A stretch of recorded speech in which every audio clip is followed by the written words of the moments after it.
This is the Danger Close podcast, Beyond the Books with me, Jack Carr.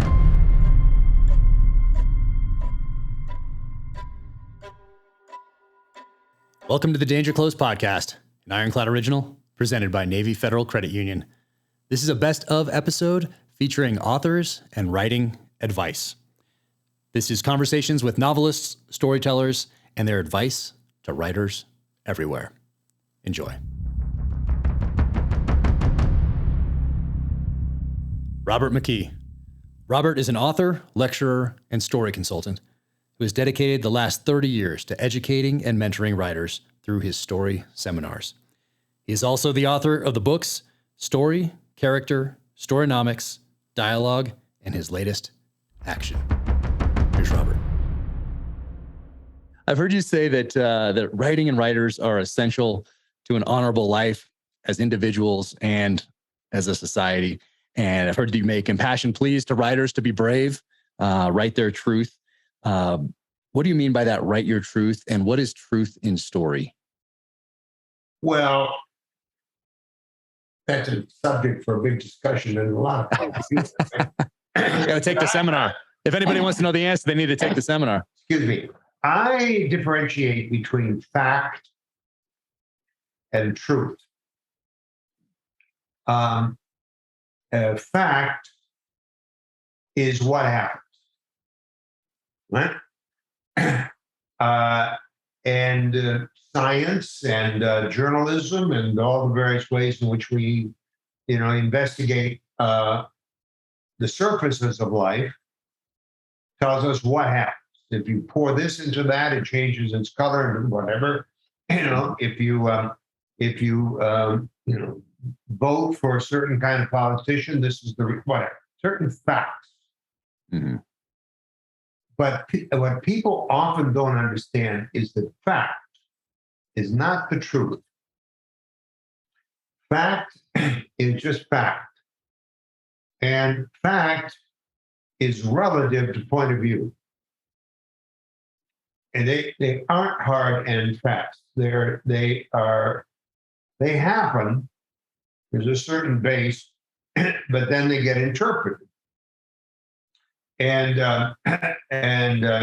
so somebody will say, well, if you vote a certain way, you get a certain party in power, and that'll be a disaster for society. Others say, no, if you put that party in power, that'll be the success of society, right?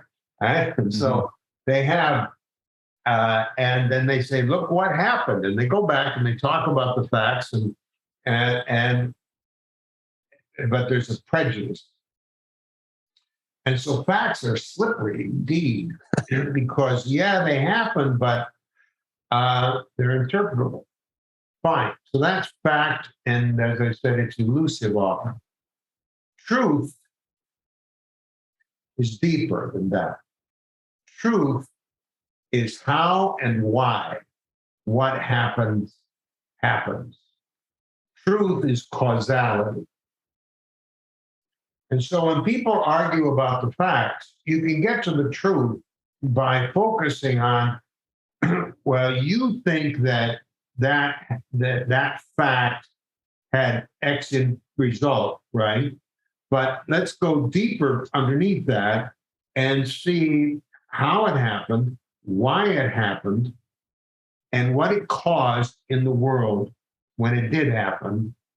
And so if you dig deep enough underneath the facts with a calm mind, searching for the truth, not just evidence to back up your argument so that you can win arguments, but if you really want to know the truth, and you look for the deep causalities of things, and people calm down and they agree, that's why that happened. And that's how that happened. Those are the forces that cause the change. And this is the process of that change. And then you can get to the truth.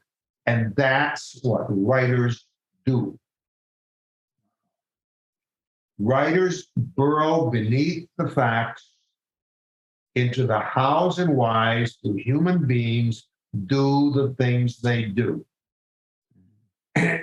and great writing penetrates the surface, goes into the deep psychologies, even unconscious drives of human beings, their conscious choices, right or wrong, or whatever, the forces of society, the flow of power up and down the pyramid of power, the forces of Mother Nature, the forces of personal relationships, the way in which family, friends, and lovers cause each other to do the things they do. A writer digs into the inner life, the personal life, the social life, the physical world, trying to discover the truth. And a beautifully told story then creates a surface, and then in the turning points exposes the truth. And you suddenly get a rush of insight, and you go, oh my God, no wonder. That's who she really is. That's who he really is. That's what's really going on in that relationship, etc. And so when I autograph books, I always write the phrase, write the truth, hoping that the writer that I'm signing that book understands the difference between fact and truth and pursues truth in their writing, knowing, of course, that, again, there's point of view. And so my sense of how and why may be very different than your sense of how and why. But in a democracy, if enough truth gets out from the right and the left and everything in between, intelligent people can experience all these different points of view and then come to their own personal sense of what truth is, and use it, as we say, to equip their life, to live a better life. So, and so truth is the hows and whys of things, and that is the subject matter of all fine writing. Wow, amazing. And people that are watching or listening to us right now are coming to the conclusion that these are more than just books about how to write a screenplay.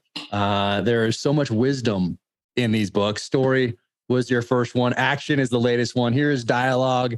Here's character right here. These are like the master's degree courses after you read story. But there's a lot more in these than just, and they obviously writers, screenwriters, these are mandatory, but there's a lot more in here. Well, and, there has to be, because you can't write. Story is a metaphor for life, right? The story says life is like this. It's a metaphor for life, right? All right. But you can't teach story without referencing the source of it all, which is life. That'd be like trying to teach music without referencing the source of it all, sound. You can't teach painting without referencing the source of it, line and color and shape, right? The stuff and substance of painting and sound, and the 12-note scale and chords. One has the stuff and substance of music. And so the stuff and substance of story is life. And so it's not that my books are philosophical in any sense. I try not to be philosophical. I try to say, look, this is what human beings are. This is what society is. This is how people make choices. This is how they take action. This is the consequences when they do, right? So I try to just dig into the stuff of living that you're going to take and use as the material for the content of the work of art you're going to create. And so that's why my books are written the way they are, because I think it's really important that the writer understand this is not just some sort of formulaic Mm-hmm. Something to imitate. This is a living form, the way music has a living form, painting has a form, and this is the form of story. And your job is to investigate life and express it in a way no one else has ever seen before. Steven Pressfield. Steven Pressfield is a legendary novelist, Hollywood screenwriter, Marine Corps veteran, and author of Gates of Fire. His latest work of historical fiction is called A Man at Arms. His latest nonfiction work on the creative process is called Put Your Ass Where Your Heart Wants to Be. His latest is a memoir titled Government Cheese and is out now. Here's Steven. So I wanted to ask you one thing, Jack. Yes. Getting back to thrillers and the way thrillers operate. I know some books, this is about character. Some books will be, not thrillers, but other types of books will be all about examining some character, Hamlet, or something that really go in depth to that. And I wanted to ask you, how do you, or how can I put this? How much weight do you put in, say, in any book? Because I know you're going to have 6 books and probably a lot more with James Reese.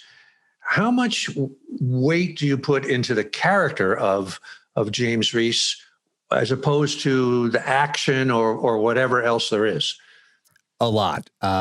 So I think that these books are resonating with people. One, because of that authenticity piece, because I take those emotions and the feelings behind certain events that happen downrange or in life in general, and then I take those and apply them to that completely fictional narrative. So although it's a fictional thriller, political thriller, the emotions that the protagonist feels come from a real place. So it feels like it's real, but not just the protagonist. Well, I'll stay with the protagonist, stay with the main character for a second.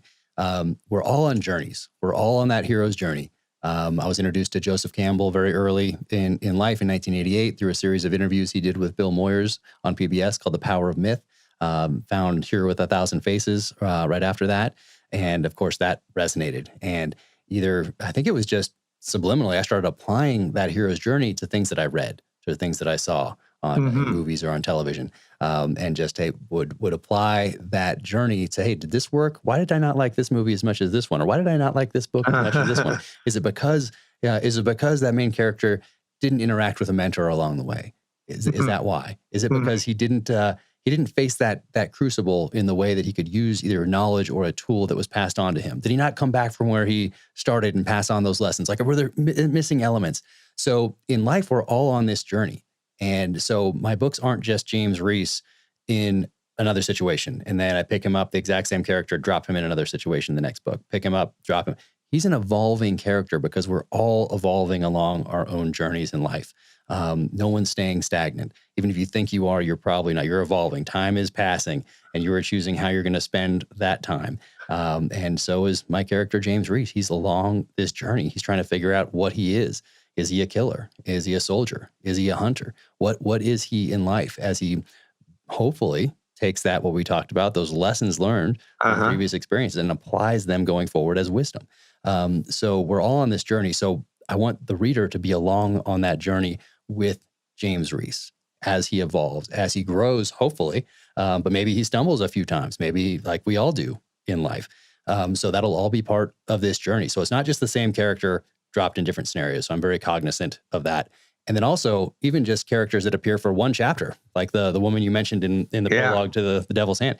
She needs a background. And I want people to connect with her on some sort of a level. And even though she might never be mentioned again, she has to have this background and the connection. She just can't be a person with a name from a country. That's it. No, she has to have something that humanizes her to the reader. And that includes bad guys as well. They have to, for me anyway, I like to have that background because we all have it in real life. We all have baggage. We all have failures. We all have successes. We all have things that shape us.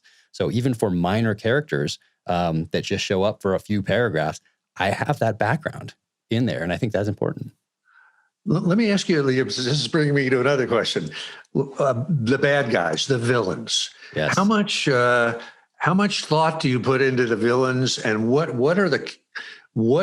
characteristics or what do you need in a villain? What makes a great villain in a thriller? I love writing the villains because For me, for James Reese, it's I won't say easy. I never use that term, but I don't have to go and interview, say, a Navy SEAL sniper from Ramadi at the height of the war, and then take the answers to whatever questions I ask from him, and then have it filtered through whatever biases I have, what other research I've done, and then spit that back out into a fictional narrative. So there's all these, like playing that game of Secret along the way almost.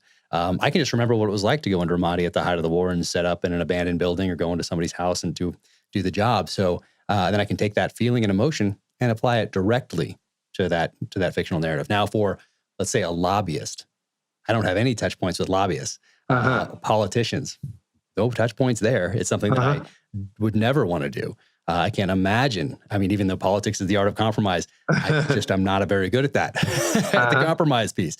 I understand its importance in that realm, but it's not something that I'm attracted to. It was in my DNA to be a Navy SEAL and to be a writer. It is definitely not in my DNA to be a politician. So I have to put a lot of thought into that. And luckily, there are a lot of real world examples that our politicians give us almost daily, where hypocrisy or, twisting of laws or just, whatever. We have so much material out there that I can draw on. And same thing on the lobbyist side of the house.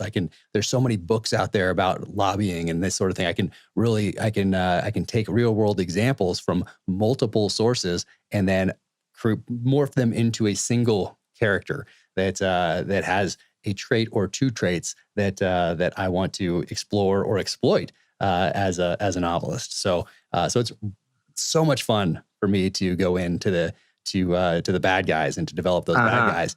And then when I'm talking about someone that's not a lobbyist, that's not a politician, but that's a terrorist or something like that, I have a background on as far as the history side of the house goes, the personal experience side of the house goes. Done a lot of reading, obviously, on terrorism and insurgencies and counterinsurgencies and warfare that I can weave in to these different characters to develop them and hopefully humanize them a little bit along the way. So those parts are probably the most fun for me as an author. Will you ever do, Jack? Will you like I will sometimes for my villain, I'll do a file that's just about the villain. And I'll just I'll make up a whole life story for him. And I'll, get a real handle on do you do that kind of stuff too? So what I do is I write at the top of my outline, I have the name and the position. I do a lot of research into the name to make sure that it's accurate for the background and the part of the world. And I look at multiple spellings, and then I'll call someone to ask to confirm and all that sort of thing. But I won't have the full background attached because I don't quite know it yet. I know exactly, not exactly. I know pretty much where they're from, what their point, the point of them being in the novel is. So that's there. But then I get to know that character through his or her interaction with other characters as I write. So as I write, particularly the dialogue I found, I didn't expect this going in. I get to know the personalities of these characters through the dialogue. And as they talk, their personalities come out. And then I dive back into that research to more fully develop those characters and that background to support that personality that's come out as I've created this dialogue with other characters. So that's kind of what I found thus far anyway. And that just came about naturally. That's really interesting to me, Jack, because I sort of do the same thing. And you're talking about really, you're sort of discovering the character almost as the camera is rolling, so to speak, right? Yep. Just like if we meet somebody for the first time and you're talking to them, or you're running into someone that and it's all character dependent, but maybe you've met a few times, or maybe it's an old friend. So there's different ways that you're going to interact with those people based on your background, their background, what you need them to do to move the story forward. So all those things help develop those characters more fully, and I really enjoy that part of it. Let me go back to the protagonist for a second. Yeah, yes. And the character of the protagonist of James Reese in your case. Now, there are a lot of ways as a novelist where you can kind of reveal character, right? You could do an interior monologue, right? You could have James, talking about this and that, and which is different than a screenplay, as you know. And I've learned a lot about this over the last year working on the scripts for the Amazon series. So very different, which is so much fun for me. That's really interesting, isn't it? Because you can only use what they say or what they do. You really can't get into that. Voiceover is really like a no-no. But is there a a way that you will reveal James Reese's character to the reader, or are there ways that you deliberately say, I'm not going to do that? Like, I'm not going to have an extended interior monologue, or do you? Nope. It's what comes naturally. So I don't start off with, hey, I'm not going to do this, but I definitely start off with, hey, I'm going to do this, if that makes sense. So I'm going to have him question certain things. I'm going to have, let's say, Katie question him about something, or have her think about something that he said, or notice something that he does and have her question it. So there's all sorts of ways to develop those characters, whether it's from the person's point of view or from someone else's point of view, observing them, which is probably even more powerful way to do it, I think, or thus far it has been anyway. And there's a few different points where I want to do that throughout each story, knowing that a reader might miss it if I just throw it in once. And I found that out from the first novel. My editor had very few edits for all the novels thus far. And I give you credit for that because of that yellow sticky that I had that brought everything back to that theme of revenge. And the second book, everything brought back to that theme of redemption. Third book, everything brought back to the dark side of man. So as I was writing, whether it was a paragraph, a sentence, a chapter, they all had to somehow directly, or more importantly, indirectly, tie back to those themes. And so there were very few edits. But one of the edits that was in there was about that very thing. Was about, hey, you've been involved with this book for the last year and a half. The reader's reading it once. They're reading it for the first time.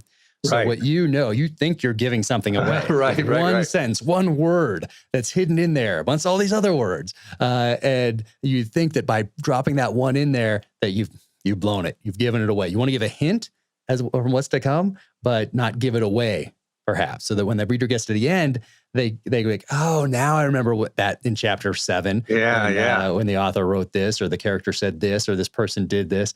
And so my editor said, you know, but the reader doesn't. So you need to add a couple other hints. Yeah, you need to add a couple other hints in here. And I thought, oh my gosh, it's going to totally give it away. And it doesn't. I mean, a few people figure some things out, but not everybody. The vast majority do not. So I've discovered that early on, that I don't need to worry too much about ruining the surprise. If there's a surprise, if there's a twist, if there's something that I don't want to reveal until a certain part of the novel, but I want to hint at it, that I don't have to be overly concerned that I've given it away too early. When you've been now working on the Amazon series and sort of being a screenwriter, do you do the thing with the index cards, the 3x5 cards on the wall? I don't. I know there's programs for it now where you can move things around on your computer, but no, I don't. I don't have that yet. But I copy and paste. And I had a program called Scrivener for the third book, and I thought that I would use that forever. And I have no explanation as to why I did not continue to use that. It is set up kind of like Microsoft Word, but you can drag research into chapters. So you don't have to remember the website you went to. You don't have to remember, where's that photo that I wanted to reference for this chapter, just describe this church or whatever it is. You drag and drop it in, and it's there in a research file attached to each chapter. And then if you want to move, if you're like, hey, you know what, chapter 4 should really be chapter 9. And you can just drag it and drop it back in, instead of having to copy and paste, and then go back, because I'm always worried if I cut that I'm going to lose it. So copy and then paste like you have to do in Word. This, you can just drag and drop it, and it's all constantly backing up. And I thought I was going to use it forever, but for some reason, for book 4, for Devil's Hand, I just started in Word and just kept it. And probably because there's so many things going on. Kids were in the house for COVID. It was chaos, so I just never got a chance to get organized. But it really helped on book 3 to be able to use Scrivener and to drag and drop chapters and to organize things. But even for this one, book 5, I'm sticking with Word this time around as well. Well, you're a real instinctive writer, Jack. I think I'm kind of the same way. It's sort of like I get to the point where I say, just write the fucking thing. Well, you have to get to that point now, but now with deadlines, there's no messing around. Brad Thor. Brad is a #1 New York Times best-selling author whose thrillers have received international critical acclaim. His stories feature a character named Scott Harvath, an ex-Navy SEAL and Secret Service agent who finds himself embroiled in the world of international espionage and counterterrorism. His latest thriller is Rising Tiger. Here's Brad. You told me one thing that helped so much. And you said, give yourself permission to write a bad chapter. And for whatever reason, that freed me up from this worry of, hey, what if this chapter is not good enough as you're going along, and to have that be okay. Like, it was fun. If it's not good, hey, you know what? You can edit. It's not like you're on the battlefield making a decision, and if you make a bad one, people are going to die. You can sleep on it. You can come back the next day. You can't edit what hasn't been written. And it's funny, the similarities between you and me, as far as, I had family in Coronado. You obviously spent a ton of time down there with the SEAL teams. I ended up in Park City for 8 years. My kids were born just down in Salt Lake.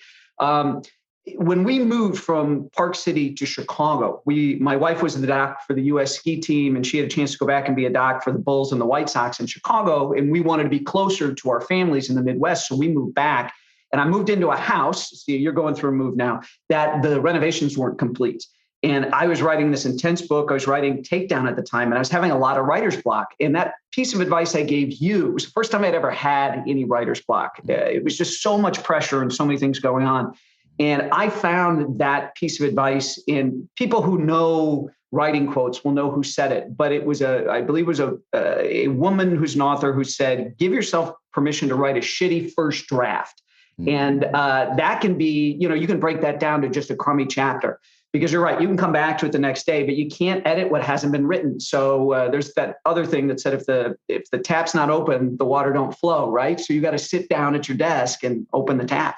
Oh yeah, and whatever that gave me, that gave me this freedom to sit down and write it. It lifted a huge weight off my shoulders as I was going forward. So hearing that from you was helped me so much along this path. So I try to pass that on to other people when they ask me about advice. And also, what was great when I was coming in is that I didn't have a Facebook account, I didn't have an Instagram account, I didn't have any of that sort of thing yet as a distraction. Because I was still in the military. As a SEAL, you don't set this up? You don't do that as a SEAL? They might now in third phase. It's possible.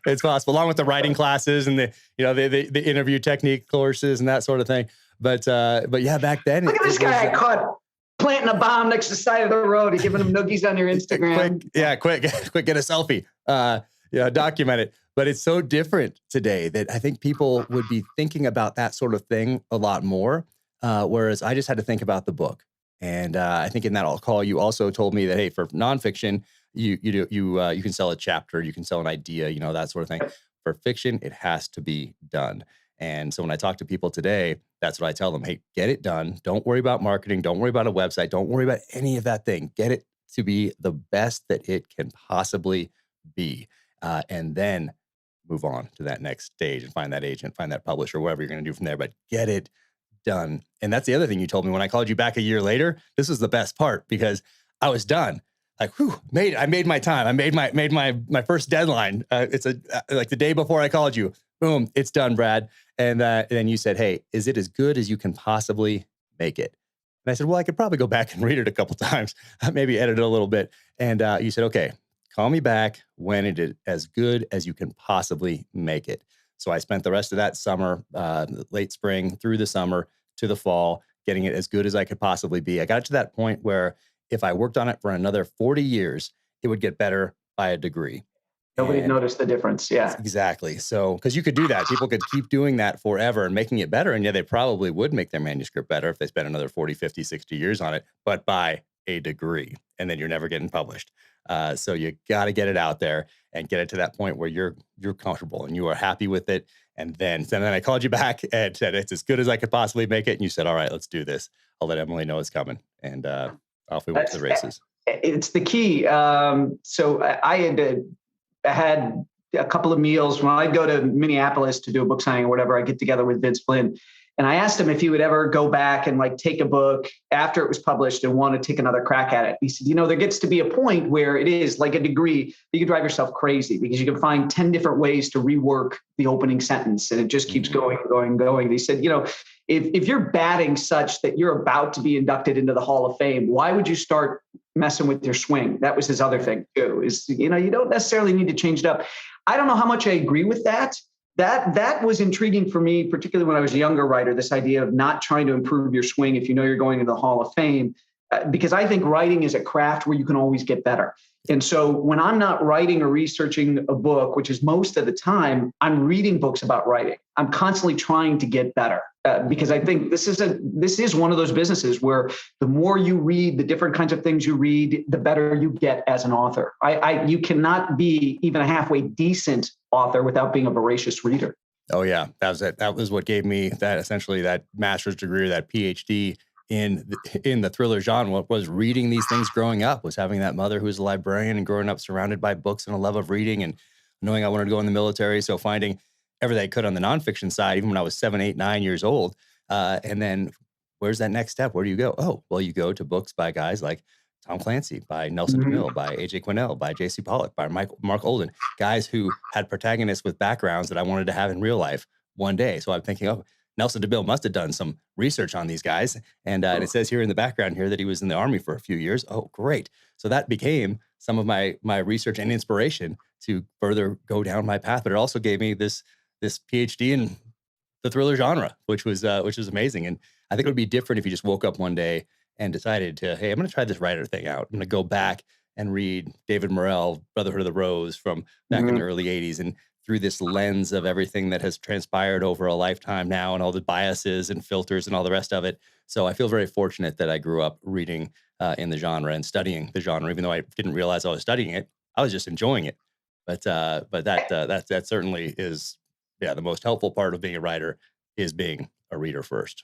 And that's what Stephen King says, is that you should write what you love to read, because that's where your passion is. And I've always gone that extra step and used the term PhD. You actually have a PhD in the genre, because if you've been reading your whole life there, particularly with authors that have repeat characters, why books really worked for them. Or maybe you got to their 7th book and it was a clunker, but you love the first 6, you know what he did different on the 7th. And so you can avoid what that author did. You can learn from that. So you really do. I mean, PhD is a great way to explain it. You really do develop a PhD in the genre if you are a voracious reader in the genre. Yep, no, exactly. And like with anything in life, we always want to get better. We always want to evolve. In the SEAL teams, I didn't get to a certain point and be like, oh, look, I'm good. I've graduated SEAL qualification training. I'm good now. No, it's constant learning, constant adaptation, constant evolution. And speaking of evolution, from Lions of Lucerne up through today, how has your process evolved, or how has it changed for to become more effective, more efficient, or how's that evolved over the years? Now that you're on your 21st novel, the 20th that features Scott Hartnett, of course, but 21 novels over the course of these years. What has evolved over time as far as process? Definitely technical knowledge has improved. I mean, it's really funny to get somebody who comes across like a first edition of Lions of Lucerne, which was published months after the 9/11 attacks, and then wants to send me an email telling me about technical things I got wrong. I'm like, thank you, sir or madam. First book. Believe me, I have broadened my knowledge of all sorts of things since then. So the neat thing is with this stuff is that there are certain things that haven't changed, whether it's tradecraft, whether it's things that happen in the diplomatic world. There's always going to be these power struggles, these power dynamics, people who human nature doesn't change. And so that's kind of an interesting, consistent thing throughout the novels. Early on, I got 2 big, huge pieces of fan mail right off the bat from both sides of the political aisle. One was from Newt Gingrich, who said I'd really nailed the threats to America and America's enemies. And then one was had been a cabinet member in the Carter administration who said I nailed Washington, D.C. insider politics like nobody else. And I just took man's worst nature and dropped it into D.C. And didn't, hoping it wasn't that bad. And apparently it is that bad. But process. Worse. Yeah, it could be worse. That's true. So process-wise, what I always look at books as its show and its business. Okay, so we're competing with Netflix. We're competing with the internet. The internet wasn't as big of a thing when I was starting out. It was really ramping up. But so there's a lot of things that are competing for people's time. And I always tell people, I don't work for Simon & Schuster. I work for the readers. They're my employers. When they go to Amazon or Goodreads and leave X amount of stars, that's my annual performance review. And I really want to make them happy.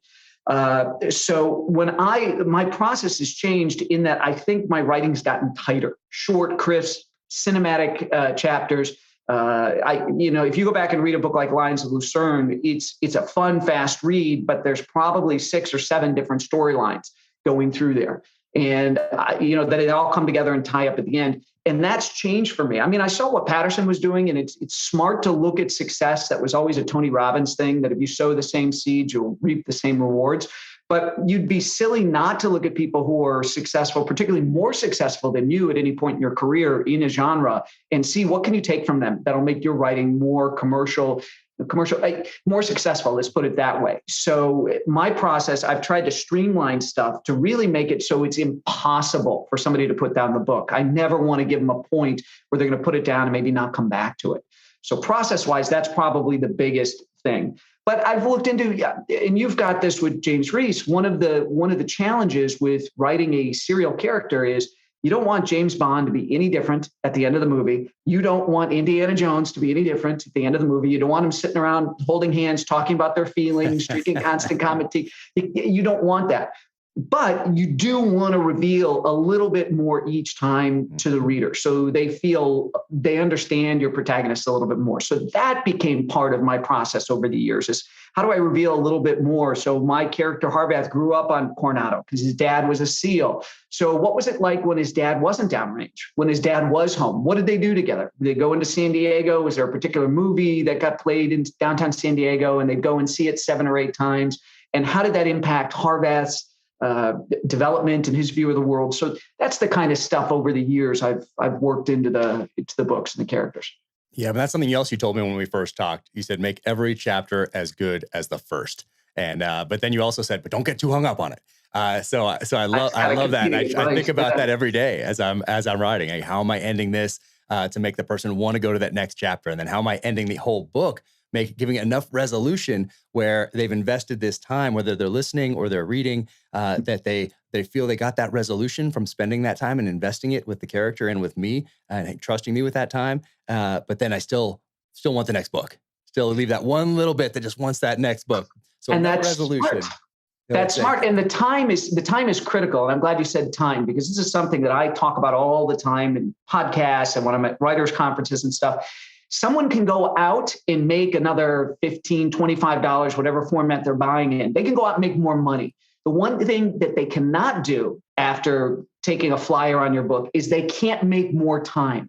So it is incumbent upon you to give them the absolute best you're capable of, because the time that you're asking them to trust you with is time they could have spent with their families, working on their business, working on another hobby, reading someone else. So if you always respect the reader's time, if you make it worth their while to read that Brad Thor or Jack Carr book or listen to it if it's an audiobook, then you've really honored your commitment to them. If they walk away wanting to read the next one, then that's icing on the cake. But it's really important. That's the big thing with my Midwestern Marine Corps dad, is that you show up every day on the job like it's your first day, and you never forget that if you don't work your ass off, it could be your last.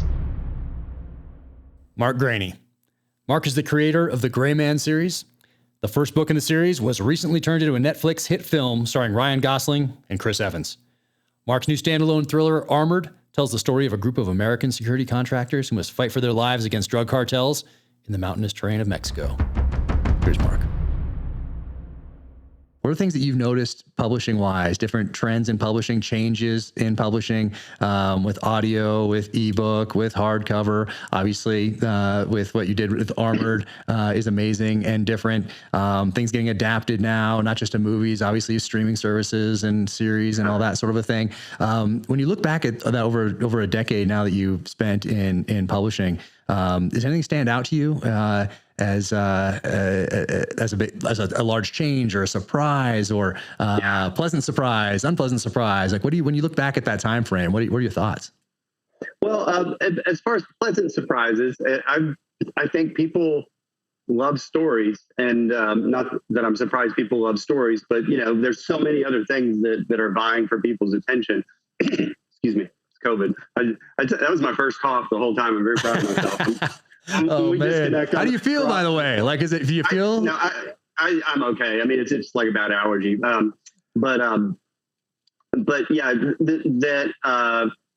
people respond to stories, as you said, like the streaming services, and there's a lot more opportunity for stories than there were before. That said, there's more people doing it. I mean, obviously the main thing that's changed since I began was really sort of Amazon publishing and print on demand and that sort of stuff, because I got my book deal in 2008, and that stuff didn't really come around in full force until maybe 2010 or 2011. Yeah. So I felt like I was a dinosaur in the industry like a year and a half after I got published or whatever, because people would ask me for advice about self-publishing. And I'm like, well, I can't really give you advice. I could tell you I probably would have done it, with one of my earlier books, if it had been a viable thing, because I believed in the books. Yeah. But now, having a few years into it, I look back and none of those books were ready.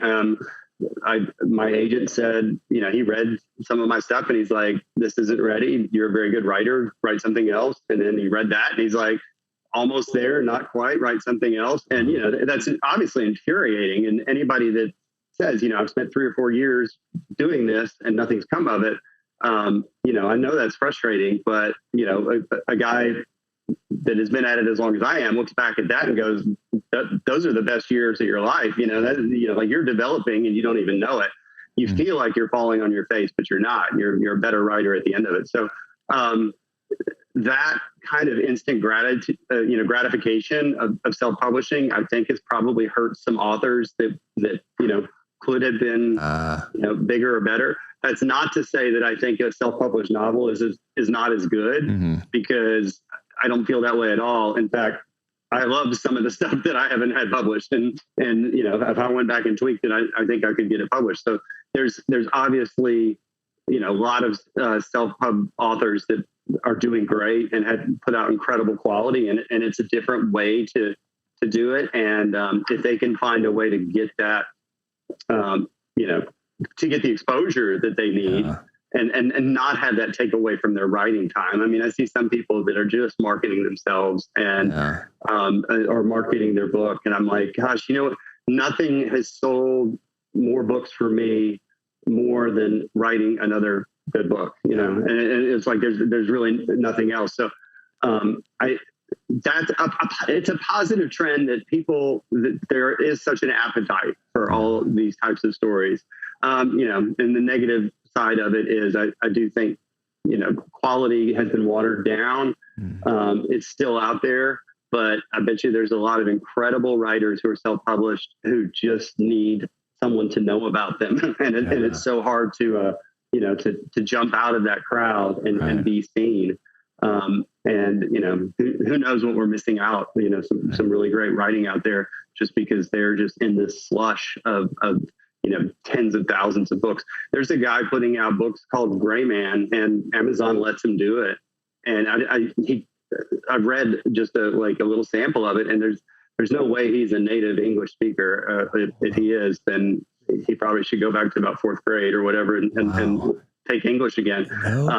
But Amazon doesn't care, and because he doesn't have the out there. So that's like. But I guess titles, you're not. Can you not trademark a title or something? I forget. He doesn't use my name.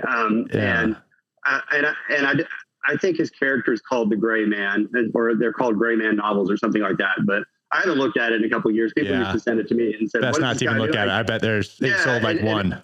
Yeah, exactly. And it's like I'm bringing more attention to him now. Yeah, exactly. We'll edit that out. No, it's fine. I mean, there's only one Gray Man right here. Yeah. If you want to read his book, then go for it. But, boom. Yeah. All these ones right here. That's pretty wild. That is interesting. Man, wild. Take on the holiday season with the help of Navy Federal Credit Union. When you use the Navy Federal Cash Rewards card, you can earn up to 1.75% cash back on all purchases. You can redeem your rewards as soon as you earn them, and using the Navy Federal mobile app makes redeeming easier than ever.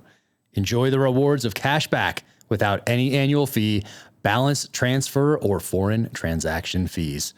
There are no limitations on rewards, and they never expire while your account is open. Learn how you can get cheer to last all year with the Cash Rewards card at NavyFederal.org. Our members are the mission. Insured by NCUA, rates are variable and range between 12.65% and 18% APR based on credit worthiness. ATM fees for cash advances are up to $1 at non-Navy Federal ATMs.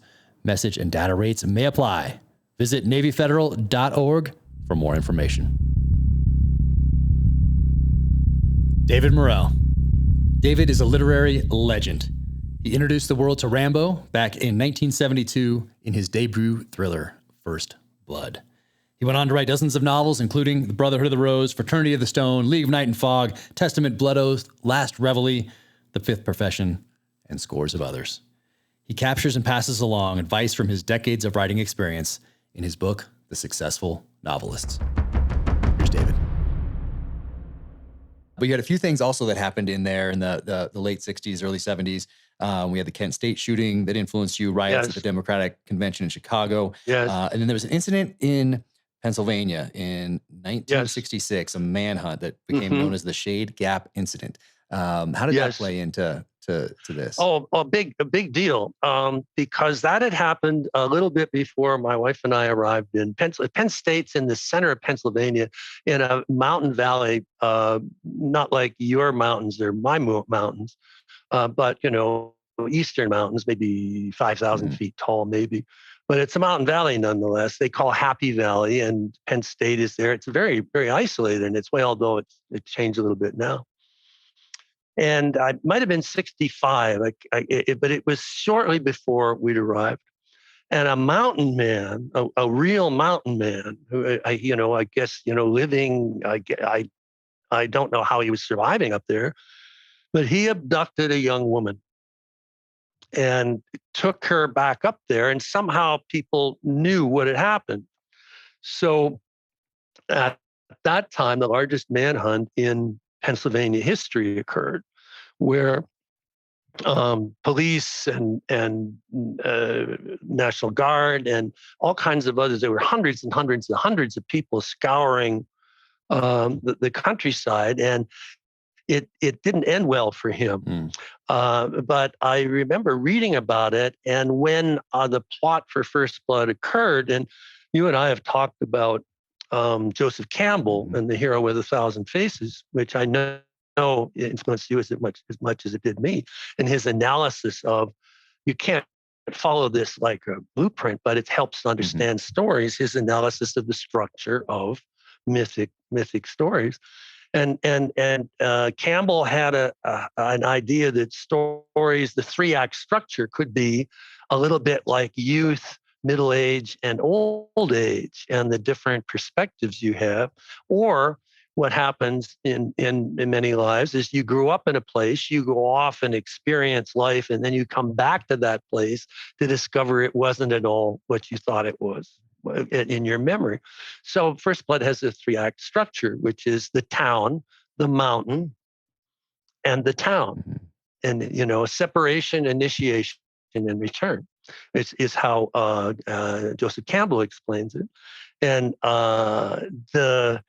so I had to have, I'm thinking, how's this going to work? And the Shade Gap incident then became, sort of the model that I knew in real life this could happen. And I knew, there were stories about groups, bumping into each other and the confusion and all of that. So I knew there was plenty of believable opportunity for the kind of conflict that I would have in the novel. So that was a really important thing for me. And for all I know, it still is the biggest manhunt in Pennsylvania history. Interesting. And then the name Rambo, I love the story of where it came from, because now we have this character internationally known in the thriller genre, along with Tarzan, James Bond, Harry Potter, Sherlock Holmes, Rambo. And you're writing the story. At what point in the narrative do you finally figure out the name? And did you have a placeholder in there before, or was it just a couple X's? How did you do that? It was blanks. I knew I wanted. I didn't want him to have a first name. The movie adds the first name, but it's the logical name in the movie. In a sense, all returned veterans are when Johnny comes marching home. he's Johnny. I mean, that's a given. So if they wanted to do that, fine. And they wanted to soften the movie, wanted to soften the characters so much, so give a name, a first name, but not in the book. I wanted one name and relentless force in it, and I couldn't think of it. And I'm writing the book, and my wife and I were living in a 1-bedroom, 1 living room kitchen together. Student housing unit, and I had my little desk next to our daughter's crib and the bed where my wife and I slept in. So she came back. We had very little money, but Penn State graciously had given me a scholarship. Basically, they paid my tuition and gave me a little money so I could afford to live there.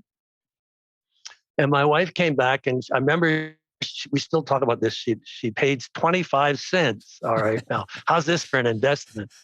She paid 25 cents when she and our daughter were driving somewhere, and she saw a roadside apple stand, and so she paid 25, and she got a bag of apples. Now, I love to tell this story because this is Joseph Campbell stuff. The apple thing is so mythic. And so she comes home with the apples, and I'm, the genius at work, and I have like a blank spot for the guy's name, and I have pages and pages with his blank spot for the name. And she says, I bought some apples. I remember vividly, it's about 3:00 on a Saturday afternoon because my life changed. And she said, I bought these apples. Have one. Yeah. The genius. Working. Yeah.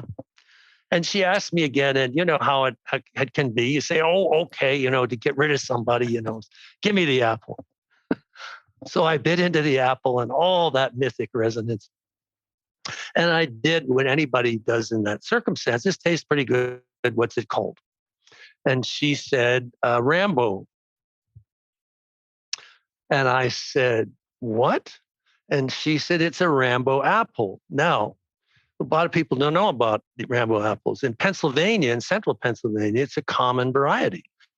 And when I love to extend this, when Johnny Appleseed, John Chapman, went through Pennsylvania, Indiana, and Ohio planting apple orchards, they were Rambo apple trees. It's a Scandinavian variety. And she said, Rambo. And I said, spell it, Rambo. And I knew immediately. Now, some folks listening to this will say, oh, well, hell, anybody could do that. Somebody, Apple and blah, blah, blah. But and I know that if for a professional author, nothing goes by you. That everything that happens to you, you're thinking, can I use it? So somebody who was a civilian, so to speak, would have said, oh, that's an interesting name, and have gone back saying, why can't I find a name for this character?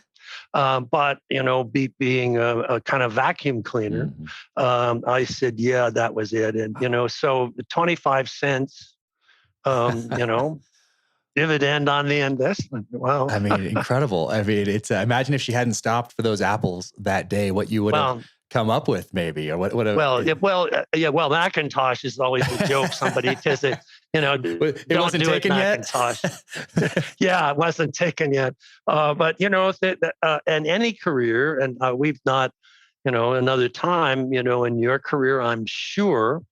Just as in mine, sometimes things happen that are inexplicable, that they happen exactly when they should. And I'm a fatalist, and I tend not to. I think that's probably the wrong word, but I guess I embrace chaos theory, and so I have trouble believing in a pattern. But sometimes things have happened that I have to say, wow. How did that occur. Incredible. And the names are so important. And I love how you write about picking names for characters before you're starting the book. So you don't have names that start with the same letter, end with the same letter, sound the same, rhyme, all that sort of end in an S, Well, like all those sorts of things, the advice that you give, which I do. And sometimes I put placeholders in there because I'm not sure, but then I get to know the character as that name, and that placeholder ends up the character. It's very hard. And so at the start, I go through this that, I have seen books where the names are so similar that I can't imagine why they didn't change them. And I'm reading a novel now where two female characters, their names both begin with the same three vowels. Beginning with L, they're Italian, beginning with L and ending with A. That's tough. But it all conflates, and I can't keep one straight from the other. Yeah. And, and now minor characters, all right. If you got somebody on page 5 and somebody on 105 and they're walk-ons and they have a similar, nobody's going to go crazy about that. But if you have main characters and their names have this, I try to have 1 syllable, 2 syllable, 3 syllable names, and I try to have them the major characters all begin with different first letter and end with a different last letter. It just seems to me academic. It's just pretty obvious, but not everybody does that. But I do on my writing page. On my website, I have a little thing about doing that. No, it's fantastic. I put them at the top of my outline, all the names, even if they're placeholders, and just have them there and then their position, where they are and what they're going to do in the story. But I don't know them yet. Unless it's a recurring character. I get to know them through the dialogue they have with one another, which is one of the funnest parts for me, the most fun parts for me, just because I don't know them yet. And then they emerge as I'm writing. Their personalities come out as I'm writing them, which I love. But there's something else that's interesting, and I don't know if I've told you where James Reese comes from, and if I haven't, I'll tell you afterward, because I don't really talk about it. But it comes from. It wasn't an intentional this part wasn't intentional, because when I tell you the story offline, you'll see. But James Reese, John Rambo, Jack Reacher, Jack Ryan. There's something to that JR thing. And that certainly wasn't intentional at all. Lee Child said that too. Lee Child once I was on a forum with him and he was talking about this. It's a very odd somehow. Is this somehow in the English language archetypal? I have no idea. But it is, it shows up a lot. Yeah. And that was completely unintentional. And you'll see, because it's connected to two things in my actual life. If you love America, then Black Rifle Coffee Company has you covered for the holidays. Go to blackriflecoffee.com. Check out all the gear, merch, apparel, and coffee roasting equipment. Once again, blackriflecoffee.com. I am a member of their exclusive coffee club, and I also get this big bag right here of Silencer Smooth delivered every month. You can go click on your favorite roast and set your schedule for delivery, and then bam, there it is on the front doorstep every single month. It is absolutely awesome. Go to blackriflecoffee.com, veteran founded, veteran run. Go check them out, blackriflecoffee.com. Mark Cameron. Mark is a New York Times best-selling author, a retired chief deputy in the U.S. Marshals, a second-degree jiu-jitsu black belt, a certified law enforcement scuba diver, man-tracking instructor, and a member of the Rural Tactical Tracking Unit for the U.S. Marshals District of Alaska. His most recent book, Cold Snap, was released in April. Here's Mark. When do you write your first novel? What year is that? And do you write it first, and then how long do you sit on it till you find an agent? Or what was that process like? How did you go about getting published? I spent like 23 years. When my wife, I tell the story all the time, but I told my wife I wanted to be in law enforcement and a writer. And so that first year of marriage, they didn't supply us with guns or ballistic vests. So the first year of marriage, my wife bought me a an American body armor ballistic vest. Wow. I remember the picture of the armadillo with a bullet bouncing off of it. I think I remember that. Yeah, and they were, you washed them in the shower. Like they didn't have a protective cover. You just like scrubbed them off every couple of days because in Texas they could get pretty ripe and quite heavy too, with a big metal. Okay. You didn't have the soft trauma plate. So the metal plate that went on the top. So she bought me that, and I think it cost like $400. It was expensive. I mean, our rent payment wasn't $400 Oh, wow. 1984. But she bought me a ballistic vest and a Smith Krone electric typewriter. And so I was writing short stories and essays and really trying to get short fiction published for almost 20 years before I actually got published. And she, you know, I didn't watch a lot of TV. So whenever I was traveling, I was constantly writing and just filling in the time I had a college professor tell me one time, he was actually a drama director. He kind of saw my tendency, I think, to waste time talking and jabbering with people. And he took me aside and he said, you know, Mark, you have a lot of potential, but you will never reach that potential if you don't figure out how to use those 15-minute segments that everybody else is wasting. Oh, wow. So if we were deadheading back on a plane, you know, with no prisoners, I'd write in my story. If we were sitting in an airport waiting to catch a plane, I'd write in a story. So I constantly had a book with me. And I remember coming home and we had, I'd sold a short story. I can't remember to who, Saturday Evening Post or somebody. And not even that first, because I think but my wife met me at the door and this is years of just rejection letters and, you know, gnashing of teeth and weeping because I'm wasting my time and spending time away from family. As you know, you've got these family commitments, but if you're going to write something and you have, and these were all self-imposed deadlines. Right. And I remember she met me at the door with a rolled up magazine and she, you know, told me I'd gotten published and she swatted me on the butt. And there was like $700, which I'm not downplaying $700, but it's not quit your job kind of money. Swatted me on the butt and said, go write us a new couch. This is working out just fine. Go write us a fridge. So we ended up writing Westerns. Okay. And I pitched Westerns, what I actually pitched and got picked up on. And then kind of went from that long story, but I went from Westerns to not getting published for 2 books, had 6 books under my belt, and then nobody wanted the other ones. And I had a really, really nice 1.5-page rejection letter from one of the big 7 at the time, big 6. Very nice, effusive compliments on my writing, but it's not very commercial. And then at the end, he said, with your job, you need to think about over the top. You need to think about Jason Bourne. You think about, you know, I'm sure he didn't know you yet, but if he would have known you, he would have said, write something like Jack Carr, right? So, you know, something that's terrorism and world, this is post 9/11, you know, world domination, make it bigger.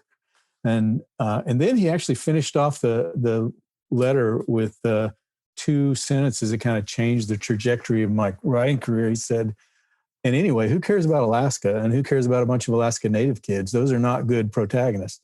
And boy, it made me angry. Yeah. Oh, it made me so angry. This was pre 20 reality shows in Alaska and Alaska. Exactly. Pre Sarah Palin, pre all of that.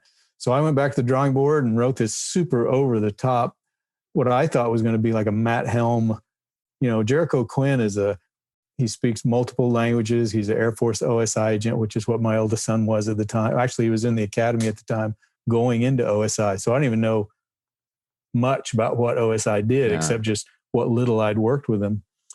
So I just made my main character this motorcycle because I, had a GS Adventure at the time or GS at the time, and just made this over the top, super good boxer, Air Force Academy, OSI guy with a big gunnery sergeant partner, and this voluptuous Cuban Russian working OG, they're all OGAs fighting bad guys, thinking this will be a one-off and I can go back to, the real writing. And we've done 8 and 2 novellas and was able to retire. And wow, that's the Jericho. And actually the Jericho's Jericho Quinn series is what Mark Graney read in order to recommend me to Tom Colgan for the Clancy's. So Jericho Quinn has been very, very good to me. Hey, I love that. So for the ones before that, then did you have an agent, or or were you submitting yourself to how did that work?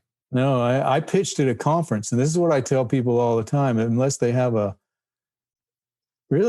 background, you've got to have that personality. And so pitching at a conference allowed me to go sit down and again, I mentioned I wear a hat all the time. And so I tipped my hat to the lady. She was in her late 50s and smiled at her, told my story, and she asked for 3 chapters and then called me and said, actually she called the same day my father-in-law was dying. So my wife called me and said, my dad's dying. We need to go to Calgary. And Anne called and they want to publish your book. And so I'm like, my life's dream, but my favorite guy in the world is passing away. And so we flew to Calgary, got to see my father-in-law was a World War II vet, British officer. He was 50 when my wife was born. So super nice guy. So we got to say goodbye to him, called the editor. She said, well, I can't publish yours right now.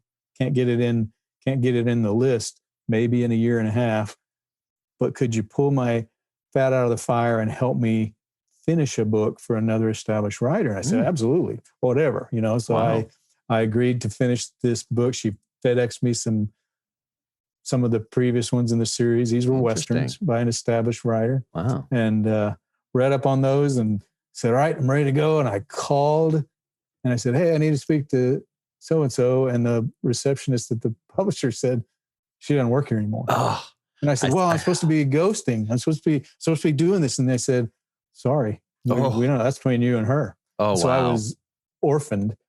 And then again, weeping and gnashing of teeth. And then I got an email from an agent named Robin Rue with Writer's House. She introduced herself and said, Anne gave me your pages. I like the way you write. I would like to represent you. And Robin's been my agent since then. No kidding. Yeah, fantastic.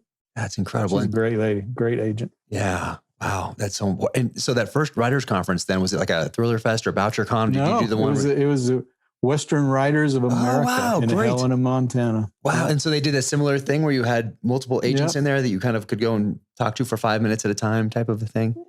Yep, exactly. Wow. And I practiced, and I told you I met my wife in drama. So I may or may not. Now, when you're a deputy marshal, you carry all the time anyway. So I may or may not have let my jacket swing open a little bit as I sat down. So my badge and gun showed. There you go. I practiced that pitch, and as if I looked at it like an op. And I think, I've noticed. I think you do that too. In fact, I think we might have even talked about this at BoucherCon. You have to look at it like an op. If you're going to pitch to somebody, there's so much online about that person.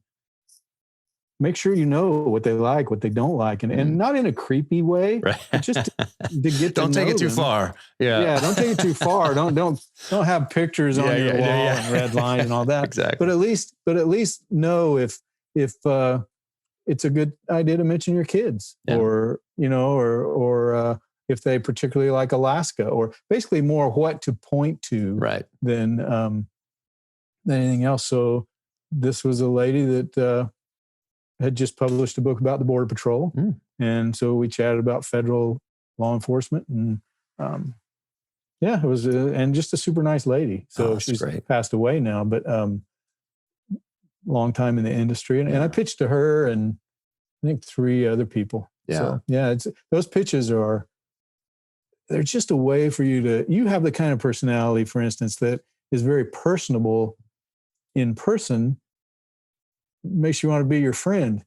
That doesn't always come across, not from you, but from anyone. It doesn't come across in a query letter. Yeah. And they get hundreds a day. So those pitches, those Thriller Fest, BoucherCon, those are phenomenal for this sort of thing. Yep. I recommend that to people all the time as well that reach out. I say, hey, just go. I know so many people that have sat down across from an agent and had that connection, whatever that is, but they had to go to Thriller Fest a few times, BoucherCon a few times. I had to go to just anything like that where you can sit down, volunteer. You have to. You got to put that time in, and it's worked out for a lot of people that we know. Simon yeah, Gervais exactly. Yep, picked up. I've met you through Thriller Fest or through BoucherCon. I met Mark Graney through BoucherCon.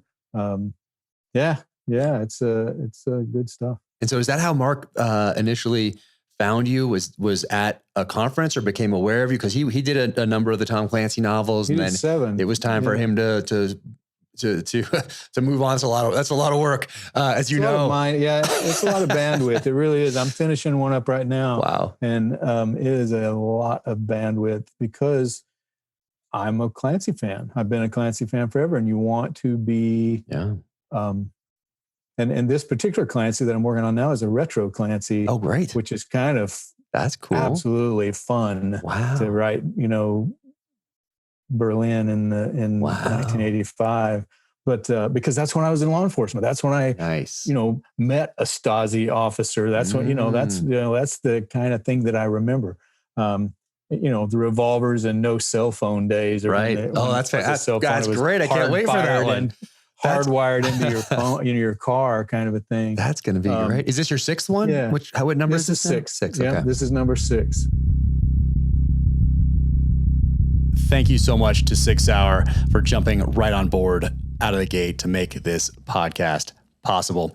Obviously, I am a huge SIG fan, having carried the P226 on every deployment downrange in the SEAL teams. But SIG was a supporter. They were friends well before I was a New York Times bestselling author, well before I even had an Instagram account or any social media presence whatsoever. So thank you guys all so much. Ron, Tom, Jason, everybody at SIG who gets up every day and continues to crush it and lead the way. SIG is always adapting. They're always at the forefront, whether it is firearms for citizens, whether it's firearms for our military, ammo, suppressors, optics, training, fire control units. They are doing it all, and they are always pushing that envelope and trying to do it better each and every day through innovation and adaptation. They crush. So thank you so much for that friendship and support. It will never be forgotten. Stephen Hunter. Stephen is a Pulitzer Prize winning film critic, a United States Army veteran, and New York Times bestselling author of numerous works of fiction and nonfiction. His upcoming novel, The Bullet Garden, will release in 2023. Here's Stephen Hunter. When we think about state of the nation today, and you have all these years of being right there in the newsroom, you have the novels, you have the Shooter movie, we have the series on USA. I mean, incredible. You accomplished your life goals. You've inspired a generation of writers and journalists, critics. What has changed in the tone, or do you pay attention to other novels or movies as far as following along with popular culture of the time? Because popular culture is a very powerful thing, not just within our borders, but outside to the rest of the world as well. I mean, our most powerful export used to be out of Hollywood to the rest of the world. And now we have this, it seems like this self-loathing, this moral vanity that has invaded most of media. And I wonder if you notice it in other novels, or if you pay attention to that, or in films, or do you just keep your head down and keep working? Because you've done a lot of things. You've had a lot going on. You've had Basil's War come out. You have Targeted, which by the time this drops will be out. You have The Bullet Garden that's coming out this summer, I think. You've had a lot going on. So do you pay attention to the shift in culture, popular culture, through the medium of popular fiction and popular film? I'm certainly aware of it. I actually try and shield myself from it, in the sense that I prefer, as I mentioned earlier, the 50s. And that's always, those are, as I say, those are the old red gods that I still worship. And I kind of think that, to put it crassly, that's a good career move. In other words, there's just so much of what is politically correct is banal. And there are so many authors who are so desperate to fit in. And whether they believe this stuff or not, they don't have the leverage, they don't have the market power, they don't have the they don't have the courage to fight it, and so they go along with it, and in the short run, it's probably profitable. Isn't there some biblical saying, what profiteth the man to gain the whole world if he loseth his soul? And so I feel, at least I have not loseth my soul. And the books represent me. They represent my beliefs. They are me. If you're not okay with that, that's fine. I'm not here to, as far as I know, high school curriculum they're still teaching the Scarlet Letter. They're not teaching that. Maybe they're not even teaching the Scarlet Letter. They're probably teaching some Magna from Japan. Well, anyway, we don't need to go there. Anyway, what I'm just trying to say is that I am aware of what's going on.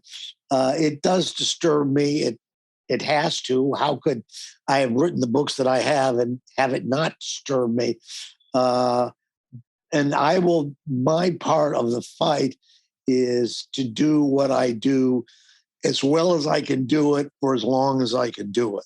And that's, I'm not going to be a crusader. I'm not going to give speeches or run for office or write essays or this, that, the other thing. I will speak out mainly on the gun issues because those are the ones that are dearest to my heart, and let the other issues people infer from my work what my stance on those issues would be.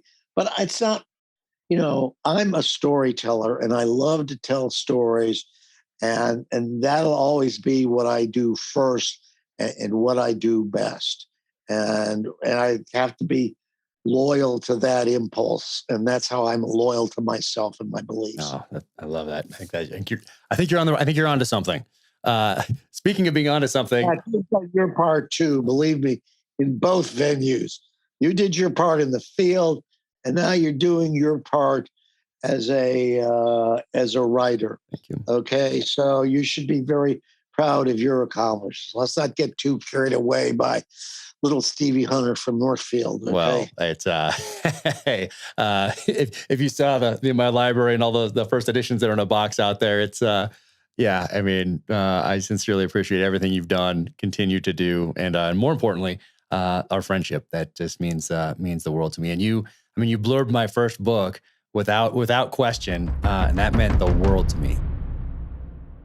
Thank you for tuning in to the Danger Close podcast, an Ironclad original presented by Navy Federal Credit Union.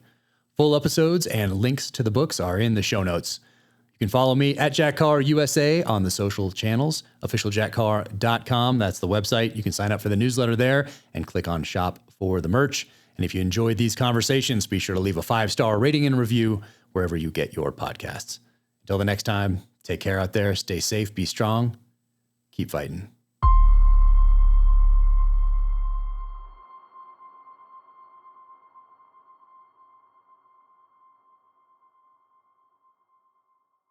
My collaboration with KC Cattle Company is out now. Kansas City Cattle Company, veteran owned and operated. There are 2 exclusive Jack Carr bundles. One is for the whole family, and that includes their award-winning Wagyu uncured beef hot dogs. And a second bundle option, which is my favorite, includes something special: a massive Wagyu tomahawk steak and a Cross Tomahawks branding iron. So you'll be able to add the Cross Tomahawks logo to all of your steaks. It's awesome. And you can go to officialjackcarr.com, click on shop to check that out. But hurry, because they are going fast.